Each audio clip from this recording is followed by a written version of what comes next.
On now, we've already talked a little about this whole field, and now we shall move on to help a marvelous little person become a cyborg. I have no idea how this session is going to end. I hope she does. Someone's going to get a chip implanted now. How that's going to happen and why we have this, you'll see this is going to be a somewhat very interactive session.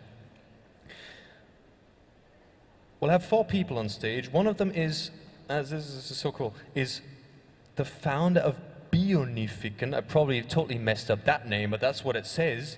And he is, and that's what he says, is very excited about upgrading the human body with technology. So that's special. We also have a composer. Oh, there you are. You're so excited you're on stage already. Hello, mate. That was great. Lovely to be here. This is the gentleman. This is Hannes. Hannes is so excited he's actually jumped out on stage. Dude, we'll be around. You'll tell us a little about upgrading bodies. In that sense, we forgot one really important thing. I need a high five. High five, my friend. Take it away. Enjoy yourself. Thank you very much. Thank you. Fantastic to be here with you guys in Vienna. Awesome, in this beautiful building with all you smart people in the audience. Come on, guys. So yes, as was mentioned, my name is Hannes Sjoblad. I am one of the founders of the Swedish Biohackers Association, Bionyfiken, which in German means bioneugierig. And we are very curious about what we can do with modern technology, with biotechnology, sensor technology, and how it affects the human body. So we hear so much about autonomous cars and AI here and there, but what about our own bodies? So what we do in the Swedish Biohackers Association is that we arrange implant parties, of course. So implant parties is where a bunch of people get together and we get chip implants. So I mean, this technology is very interesting. There's a lot of things you can do with it. We don't think we've found all the answers yet, what we can do with it, so it's a very much an experimental journey. It's a co-exploration of a cool new technology platform. And it's open innovation. We share all the insights we have, and we blog about it and read about it, so that anyone can see what's happening and learn from what we are doing. To explain specifically, what is a chip implant, technically? Well, it's about the size of a grain of rice, 2 by 12 millimeters. You put it in a glass capsule, and you inject it with a needle in the hand. It takes about 2 seconds. For those of you who are very technically oriented, it's called an NTAG 216. And it's a standardized NFC chip, which probably most of you people already have something like this on your keychain as a key fob, or in your wallets as some kind of touch cards. So why in the world get a chip implant? I mean, you can't have a proper tech presentation without cute cat pictures from the internet, right? So here's a little cat to show you that this technology is well known. We put it in animals on an industrial scale for more than 20 years. From sort of a physiological perspective, it is a safe technology. We know how it works. We have all these billions of animal tests. And we use it on cats and dogs to go through the cat flap, or larger animals, that horses and sheep and pigs, to keep track of them. And so why is this more than 20-year-old technology suddenly becoming interesting to put in humans in 2016? Why wasn't it done already 20 years ago? Well, one thing is different now from 10 years ago. One very important dimension. The world is not the same. It may look the same, the buildings are the same, but the Internet of Things are exploding around us. The Internet of Things, the billions of connected devices are appearing in our homes, in our workplaces, in our public places. And what language does the Internet of Things speak? It doesn't speak Swedish very well, I can tell you. I've tried. Well, the Internet of Things, it speaks 3 main languages. The language of Wi-Fi, the language of Bluetooth, and the language of NFC. That's what all these devices use to communicate with each other. It's their language. It's what they are built to speak. So instead of teaching a computer to understand Swedish, with all its nuances and messiness, I simply put a little implant in my hand, and my body speaks the language of the Internet of Things with them. There are no misunderstandings anymore. It's an exact communication that they are built to understand. And what value does it add for me as a user then? Well, you should also bear in mind that this is the first generation implants that we just started experimenting with. And there are a lot of more qualified users around the corner. But my perspective is that every morning when I'm going out to my apartment, I check my pockets. Do I have my wallet? Do I have my keys, my phone, glasses, watch, blah, blah, handbag, chargers? I mean, there's so much junk that clutter our lives that we have to carry around. Is there some way in the digital age to get rid of this? I mean, we have come quite far in getting rid of money and coins. Most of us, we can live digital lives in terms of just paying with digital money, which is great. But we still carry this technology in our pockets. Metal junk, metal pieces called keys. You know, this technology hasn't changed since the Roman times. In the ruins of Pompeii, they have found similar metal keys like this. Seriously.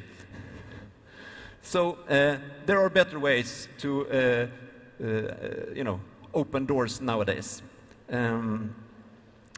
This is my hand, a picture of my hand, and this is a picture of the stuff that I have managed to replace, that I used to carry in my pockets with my implant. So starting from the bottom here, it's my gym card. So now when I go to the gym, I just swipe my hand at the entrance like this. There's my business cards. If there's any of you who have an NFC reader app on your phone, feel free to catch me in the bar later. Just swipe my hand and you'll get my contacts from my implant. There's standard keys for example, for cupboards that you now can use NFC for. There's discount cards in various shops. There's the key badges that I use when I go into my office, a place called Epicenter in Stockholm. So every morning I come to the door, one of my colleagues are digging through their handbag looking for their keys, and I say, "Hi, can I help you?" And I let them in. And we use it for, turning off the alarm and the copying machines. I mean, all these basic everyday uses in the office. It's really quite handy. I can also use it, you see there's a post-it note up there in the middle with a PIN code and a password on. The implant works perfectly fine to unlock the phone instead of having to type a PIN code 25 times a day. I can also use it on my computer instead of a password to unlock it as a personal key. And of course, it can be combined so that you can use a chip plus a PIN code if you want higher safety, for example. And there are hundreds of these membership club cards. You probably have them, all of you, in your wallets. Here's just a selection from Sweden that I can go to a lot of shops around and I can get a 10% discount or something by swiping my hand in the register. Yeah, just some illustrations. Door opening, very base case. Has a more interesting application of the technology is to personalize technology. I mean, we live in relatively peaceful countries, you and I, but there are other countries where you have more handguns in people's homes, and we read about these terrible accidents when, for example, a child gets their hands on a gun and shoots its mother. Now, with a very simple NFC reader in the handle of a gun, for example, you can combine it with the chip, making sure that no one can use the gun except for the person who has a chip in their hand. And just to tell you how geeky we are in the Swedish biohackers community, we had this workshop. We talked about what would you like to personalize in your home, that no one else should touch. Oh, my electrical toothbrush. And then someone said, yeah, and the lightsabers. You don't want anyone else to take your lightsaber. And we talked about that for 10 minutes until someone said, hey guys, are lightsabers invented yet? Oh, no, maybe they're not. That's too bad. I mean, so yeah, we're geeks. We live in a sci-fi universe a little bit, but we're trying to make it real. That's our task. But you can use it for the car. I have a friend, he's put a Raspberry Pi in his car, so he starts his car engine just by swiping his implant in the morning. It's pretty cool. We've also, some friends of mine in the biohacker community in Sweden, we created a Bitcoin payment app called BioPay. You just sign your payments, swiping your implant. There was even a gentleman who got an implant who used it instead of his Eurobonus card, which is the Scandinavian Airlines bonus card that you just go through the airport without a ticket, and he swiped his hand even into the gate. So it works. And then Scandinavian Airlines issued a press release after this went viral and said, no, we are not going to chip people who are in our bonus program.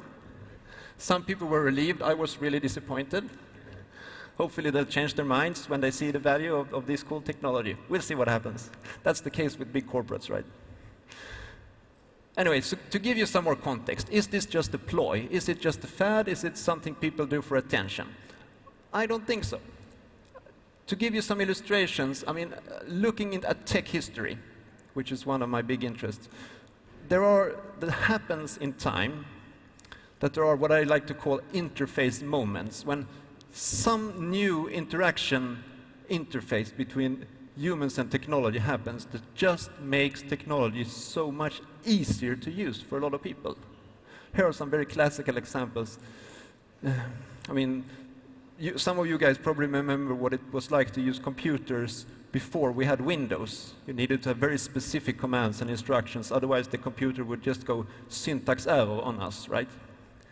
Or what it was like to use the internet before we had browsers. Do any of you recall that? Did you know, you guys who weren't born then, that you need to have the actual phone number to every site you wanted to visit? And once you found it, and it took 20 minutes to download, it was a humongous index system of folders called the bulletin board systems, and they were just impossible to navigate. And then this was invented, an interface between humans and the internet called the browser, which just made the content on the internet so much more accessible to us. And you know, how many companies have not sprouted out of this platform? I mean, Google, Yahoo, and all these internet giants. And third one, I mean, the smart touch phone that has given rise to the whole app economy. Again, a new interface giving a rise to a completely new economy. And I personally think that chip implants, they fit into this examples as a simplified interface between us humans and the Internet of Things that is just now appearing. We need a very simple way to communicate and to identify ourselves with all the physical stuff that we touch. Now I know what you're thinking. I know what you're thinking. You're thinking, Hannes, I have fingerprints. There's biometrics. Why should I put technology in my body? Biometrics, as you know, is using the body as a measure for identification. There's typically fingerprints, there's voice recognition, face recognition, retina scans, a few others. And I'm not too fond of biometrics because I've put a few years into trying to understand the weaknesses of these technologies, being a hacker. And the main weaknesses with biometrics, first of all, it's you broadcast your biometrics in the open. All of us have put our fingerprints on 100 places in this building today. All of us are broadcasting our voices as soon as we talk. If someone wants to pick up your voice or sample it, they call you and say, hey, you want to buy soap? No, I don't want to buy soap. Can you say that again? I don't want to buy soap. Okay, they have recorded your voice. They can use that to log into your computer or whatever. Same goes for your face. Your face is all over the internet. People don't even have to take a camera and take a picture of you. They just go on Facebook and get like 300 pictures of you. So you broadcast your biometric data very openly, unencrypted. It's just broadcasted out there. And the second dimension with biometrics is that, as you guys also know, our voice, for example, it changes during the course of the day. It's different in the morning and in the evening. It's different if we are angry, or if we have a cold, or if I've been running. And to accommodate this, any computer system that uses biometrics identification, it has to allow for a significant variability. And that means, on a statistical basis, that about 10 of you gentlemen in here will be able to say that you're me. We'll have to speed up quite a lot, because that's yeah, not this just is my your final. time, Yeah, cool. because we have something else No we problem. need to do as well, so please. Don't go for biometrics, guys. Anyway, there are a few security challenges, obviously, with first-generation implants. They're easy to hack. They're easy to clone. Anyone else can clone your chip and pretend to be you. But there are ways to deal with that, just like we deal with people trying to steal your keys. Okay, there are also some cool chip implant technology being developed. If you want to talk more about that, catch me later. Demo time. Thanks a million, Hannes. You've Thank been you very waiting much. for this. Okay, so See you later. thanks a million, Hannes. Hang around. Cheers, mate. I'm going to be around for a few more minutes. Yes, please do. Now, what we're going to do is, we'll get our two key players now on stage. Who will get on stage is Patrick Kramer of Digiwell and Elsa Satiriadis of Pioneers, who'll be very brave now. So welcome on stage, please, Patrick and Elsa. The brave volunteers. Welcome on stage and give me a high five as well. Thank you very much. And hello, Patrick.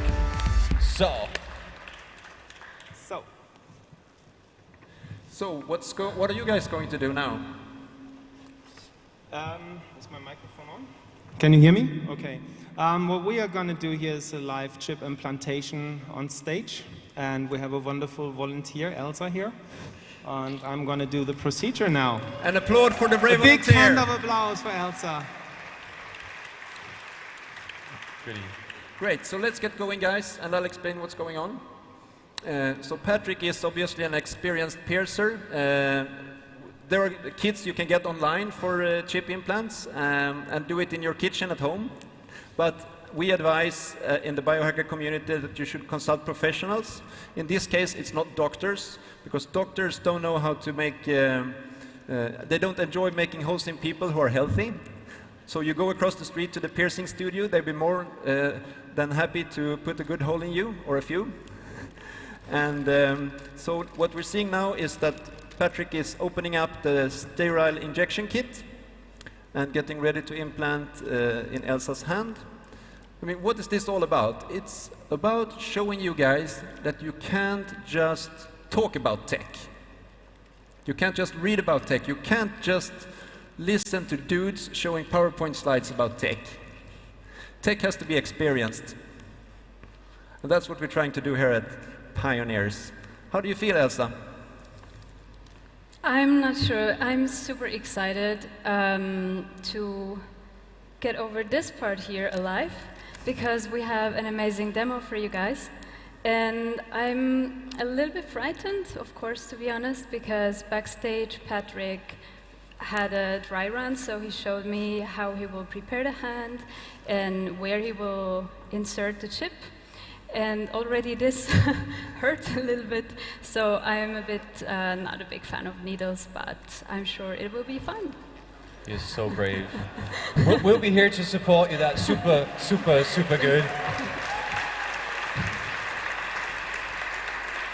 Elsa, I can tell you that you are in very good hands, because Patrick and I, we viewed some videos on YouTube this morning. And you mentioned the chicken. The chicken. Which did not survive, but I won't mention the technically chicken. worked. So we are biohackers, obviously. We do live hacking, and here we are. Get ready for the sterilized kit. But Elsa, you're relaxed-ish for that situation right now. Kind of. What do you think? I think you seem more relaxed than I would be, but thinking of it, my American Cocker Spaniel also survived that procedure, so you'll be fine, I think. That's super reassuring. Yeah, but he didn't have a choice. So, but as long as you're fine, we're fine. And it's all for the greater good of science and technology and a bit of entertainment. Exactly. He's just saying she should relax, which is a natural thing to do on stage while getting pierced. It's completely relaxing situation. It is, It's isn't it? like a holiday on a little private stage. It's just a living room, basically. So it's just us. No one's watching. No one at all. No, it's not being filmed, and No. no big-ass needle being prepared. It's just an intimate little. Yeah. But actually, that's the true spirit of pioneering, isn't it? Like, if it feels awkward and if you're scared, probably it's a good thing later. Later, Yeah. It was very brief. So, right now it seems he's marking a big spot. No, he's probably disinfecting it. No, don't worry, don't worry. We're there. Yeah, I think he's just disinfecting it right now. I hope. Elsa, can you tell us a little bit about your life? Just Yeah. your hobbies? Yeah, tell us, so what did you do up to this point before deciding it would be a really amazing idea to give us your hand for, you actually really give us your hand for technology. What made you think this is an awesome idea? And what are your use cases? Well, how are you going to use it in daily life? Someone says, can I have your number? And you go, yeah, sure. Sure, let me swipe the hand. That's amazing, isn't it? Don't worry, you'll be fine. So amazing. Yeah. So that's an interesting thing. And don't forget to breathe through your nose. That's probably the best thing. Okay, we're there. Don't worry. Don't worry. Don't mind me holding you a bit, right? Yeah. Now we'll manage. We'll manage. It'll be over in just about no time, I think. It's totally And I think cool. it's very brave, actually. I think it's amazingly brave. And then you'll have a chip in you, and you'll be a cyborg in just a couple of seconds. Okay. So you may want to look away if you're sensitive. And I can feel something, yeah. a minor sensation, probably, right? It's just slightly like on the edge of the consciousness. Is it just about? Jesus, you're such a brave girl. That's amazing. And Is I think we're done. Elsa, you've just turned into a cyborg. Holy shit! Holy shit! Is You've it done it. bleeding? It's over. No. It seems to be good. How'd you feel? Put your hand on there and some pressure. Yep. Push on it. Pressure. Jeez, everyone's going to want to see that tonight, right? At the after-show party. Oh, jeez, everyone's going to say, you're so brave, can I buy you a drink? And you'll be It pissed in doesn't half do an hour. a light show though, unfortunately, but it'll do something else. Jeez. And can you add upgrades to it? Like, what happens if a new chip comes out? Are you effed then, or? I mean, it is technology after all. So the little surprise that's now inside the chip will still work, of course, but if you want to do anything more with it and make use of the new technology, then you have to get upgrade. It's, yeah, totally He cool. knows what he's doing. Yeah. So Actually, it went pretty well. There's a little bit of blood. Sorry, it went pretty well. Well, yeah. Okay, hang on, I'll just We've hold the seen microphone worse. for you. Wait, because you may want to repeat what you said. No, it went really well. She was really brave. No, because what you cannot plan is every hand is different. And sometimes there's a little bit of blood, sometimes no blood, sometimes a little bit more. It just depends. Every hand is different, but this was perfectly normal. Everything is fine. I really want to do now the big plaster on it so that everything is safe, but then the plaster is blocking everything you want to do now. So therefore, can you push again? I'll just... Should I? Therefore, I'm doing like a little plaster right now and hope it's not blocking. Okay, nimm mal runter jetzt alles. Next time we should have a Pioneers logo on Look, the plaster. this is a tiny wound. Ah, that's just tiny. Yeah. it didn't feel tiny. Well, looking at the needle, I didn't want to say it before, but that's one big ass needle, to be honest. That's it. I mean, seriously, but I'm not going to tell you before. That's it. We're done. That's it, we're done. Yeah, we're done. How painful was it? On a scale of 1 to holy shit. Holy F. Is it okay? It was okay. I think Patrick did an amazing job. Thanks a lot for that. Pleasure. Wow, you're like the bravest person in the room by a mile. She's now biohacked. She's been officially biohacked. I hacked her really hard on stage today. Dude, that's wrong on so many levels. I love it. I had to say that, sorry. Sorry, Mom, if you're listening to this. Told my mom it would be great to watch the live stream. I'm sorry. How do you feel being biohacked? Pretty awesome. That's what Awesome. they always say. Dude. Okay, now you can hold the microphone if you feel like it. Do you have a hand free? Yeah. of course. Awesome. So what's going to happen next? Now, she's been bio-upgraded. Let's call it that way. Yeah. What's Well, happening? as we say, happy new birthday, simply. Yeah. Thank you for that. Happy new birthday. Happy Cyborg birthday. So you've officially received a Cyborg birthday. That's amazing.